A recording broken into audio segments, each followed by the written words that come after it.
I heard this story from Rabbi Yaron Reuven. He says recently there was a group of people, they wanted to make a young orphan happy, give him a bar mitzvah. Misken, the kid doesn't have parents, doesn't have any money. Shem yishmor v'yatzil. So he said, let's have a bar mitzvah for him, a party for him. And they asked the kid, listen, what do you want? What do you want for the bar mitzvah? And the kid gives him a request, nice and good. What does he say? I want this singer to be in my bar mitzvah.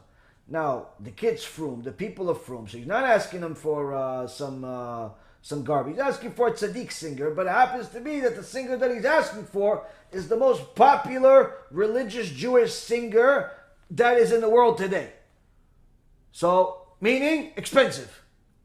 But they asked him what you want. They didn't know he's going to ask for this. But now they have to deliver. So, somebody gets the phone number. Okay, let me call the singer. He calls the singer, the performer. He says, listen, we have a bar mitzvah for a kid. I want you to come. He goes, okay, sign my contract. No, there's no contract. What do you mean no contract? You got to come for free. What's free? I got to make a living. Parnasa, I'm already suffering already because of this coronavirus. There's less shows, there's less everything. What do you? I got to make parnasa. He's like, listen, be a man. She's an orphan. She's an orphan, misken chazit case. You got to help out. So the guy says, oh, okay. You know what? Fine, okay, yalla. No, mitzvah. Comes, performs for the kid in a bar mitzvah. They have a simcha ishtabach shimo. That's it, does it for free. A day after the party, somebody calls the performer again, the singer again. He says, listen, sorry to tell you, we have bad news. Well, what bad news? We just found out the kid, the kid you perform for, yeah, he's such a good kid. No, he's definitely a good kid. And the problem is that we didn't know he had coronavirus.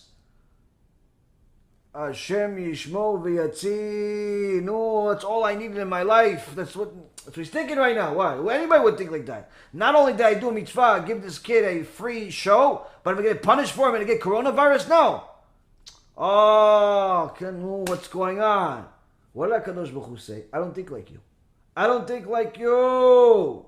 My thoughts are not like your thoughts. What did Rabbi Reuven say? Rabbi Reuven says, your logic, at its best, is pure stupidity.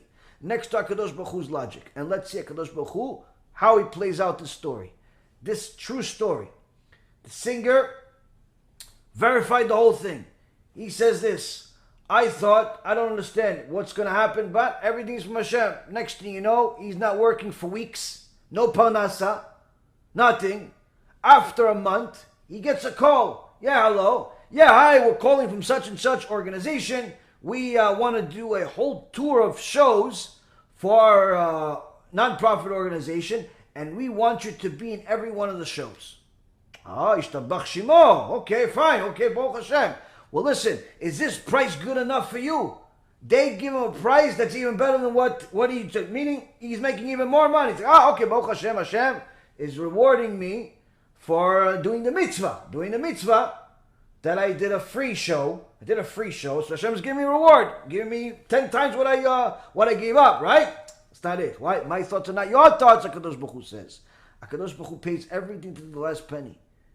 But then the organization he says to the organization, listen, how did you find out about me? He goes, well, actually, one of the main guys in our organization, he went to a party for an orphan kid, and he said you were performing, and then he heard that you performed for free.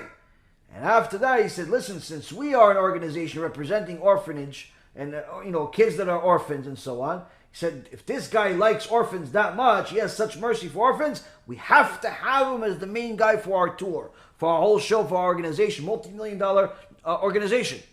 We have to have him. Such a guy, like such a tzaddik, we have to have him. So the guy says, wow, ishtabach shimo la'ad. You see that? You do a mitzvah for HaKadosh Baruch Hu, and HaKadosh Baruch Hu says, mi ekdimani v'ashadem. Who did me a favor first, not pay him cash? But remember, it's not HaKadosh Baruch Hu thinks yet. Why? You're finished. He's not finished. Then they tell him the seal of approval from HaKadosh Baruch Hu. He said, listen, there's only one condition. What's the condition? The only condition is to the contract. We'll give you the money. We'll have the tour. You have all this. There's one condition. What's the condition?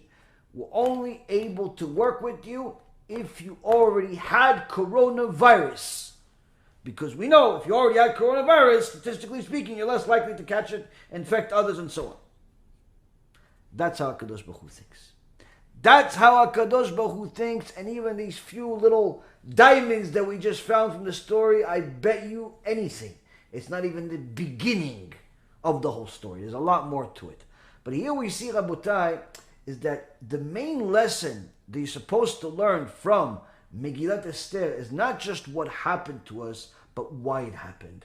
And not just why it happened and what happened, but also the lessons we can learn from all of it to apply to our life, and how the whole story is being told. Where you cannot judge a book by its cover, you cannot judge your life basically on how it looks. You cannot look at things that way. Why? HaKadosh Baruch Hu doesn't think like us. When we do what HaKadosh Baruch Hu says we're supposed to do, He will do everything possible, which is beyond our imagination, to make sure that we're rewarded until the last penny. If He has to reincarnate some wicked person that hurt us into a cow, He will do it. If He has to make us kings, He will do it.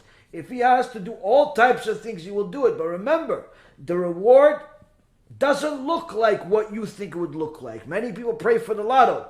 Don't pray for the lotto. You're limiting Hashem. You're limiting Hashem. Pray for salvation. Pray for HaKadosh Baruch Hu to elevate you, to help you overcome your tendencies, desires, and addictions to your own foolishness. Say to HaKadosh Baruch Hu, you know better than me what's best for me. Please help me see clearly. Help me see clearly that your hand is the one that's walking me everywhere.